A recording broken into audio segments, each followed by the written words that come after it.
उगे थोडंसं टाकायचं का सर? पहिला महिना आपल्याला पहिल्या महिन्यात शक्यतो फरक दिसत नाही, आपण परेशान होतो सर. तरी फरक दिसायला थोडाफार सर. दुसरा महिना बारीक लक्ष द्या सर. दुसऱ्या महिन्यात घेतला आपण,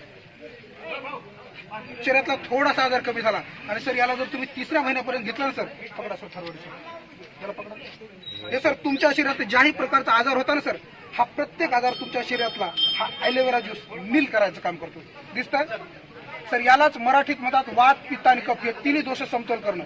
ज्या वेळेला सर तुम्ही याला 3 महिन्यापर्यंत घेतलं, शरीरात कोणता आजार असो नील करायचं काम करताय. आणि हा व्यक्ती आहे सर जो मेडिकलच्या केमिकलच्या गोळ्या घ्यायला, हा असाच आजारी पडत राहील. आणि तुमच्या सर्वांसाठी एक आनंदाची गोष्ट सांगतो सर, तुम्ही जर हा 3 महिने कंटिन्यू सर 3 महिने जर कंटिन्यू केला ना सर, याच्यानंतर तुम्ही तुमच्या पूर्वीच्या जरी वळणावर आलात, कारण आपल्याकडे म्हणतात माणूस म्हणजे कुत्र्याचे शेपूट आहे, काही दिवसांनी त्याच वळणार येते. पण परत तुम्ही जर वळणावर आलात, तुमचा चहा पिणं जर चालू ठेवलं सर, शक्यतो आजारी पडणार नाही, आंबटपाणी होणार नाही.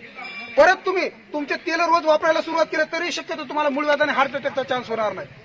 परत तुम्ही तसंच वागत राहिला, शक्यतो तुम्हाला आजारी पडणार नाही.